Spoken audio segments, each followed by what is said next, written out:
এনমাটি আক্রান্ত হলে জবাব দেওয়া হবে, ওবায়দুল কাদের গতকালকে বলেছিল। মানে আর কিভাবে আক্রান্ত হলে মানে এটার জবাবটা দেওয়া হবে। আমার দেশে গুলি চলতেছে, আমার দেশের মানুষের লাশ আসতেছে অন্য দেশ থেকে।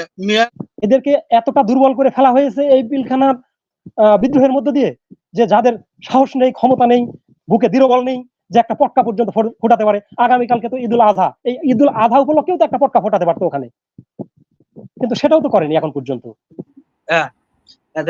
বিজেপি ওই যে চুয়াডাঙ্গা, ঠিক আছে, যশোর চুয়াডাঙ্গা, একটা ইউনিয়ন চেয়ারম্যানে মাইকিং করে যখন বলে যে আপনারা সতর্ক থাকেন বা আপনার নিরাপদ অবস্থানে চলে যান, তখন আমাদের কি বলা, আমাদের কি লজ্জা লাগে না?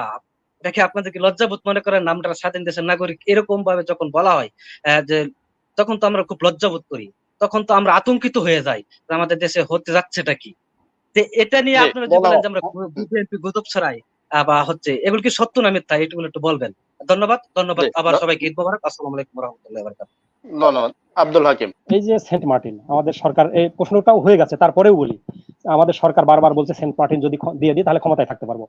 সরকার বলছে সেন্ট মার্টিন যদি দিয়ে দিই বা একটা অংশ নিয়ে তার একটা খ্রিস্টান রাষ্ট্র বানাতে চায়। এই সরকার যদি সবকিছুই জানে, আগে থেকেই জানে, বা এই বিষয়গুলো তাদের জানা বিষয়, তাহলে কেন একটা দৃঢ় হস্তে পদক্ষেপ নিচ্ছে না যেন আমাদের স্বাধীন সার্বভৌমত্বের উপর আঘাত না আসে? এখন দেখেন, মুসলিমে একটা সন্ত্রাসী গোষ্ঠী সীমান্ত থেকে আমাদের দেশে ভ্রমণ পেয়ে আসে মানুষ, এবং সেখানে যোগাযোগরত মানুষের উপর গুলি করছে। এখন পর্যন্ত একটা পটকা ফোটানোর সাহস দেখাতে পারেনি আমাদের সীমান্তরক্ষী বাহিনী। কেন?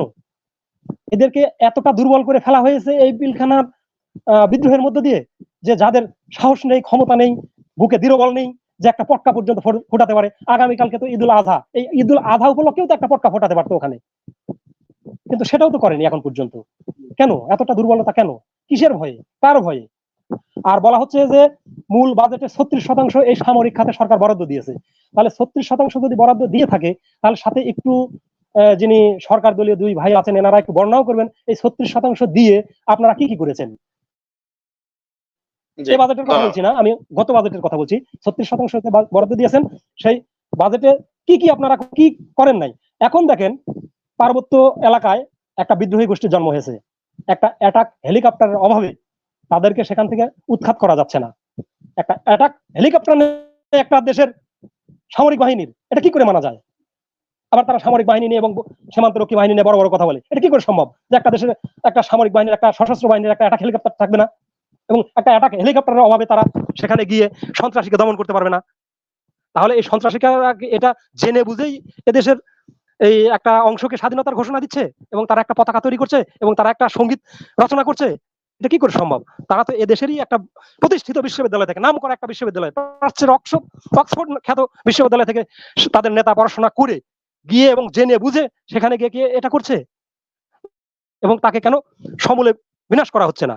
এবং তারা কোথায় বসবাস করছে? দেশের থেকে বসবাস করে গিয়ে দেশে একটা বিদ্রোহ গোষ্ঠী তৈরি করছে, নাকি অন্য পার্শ্ববর্তী কোনো দেশ থেকে তারা আমাদের দেশে এই আক্রমণ পরিচালিত করছে এবং অ্যাটাক করছে?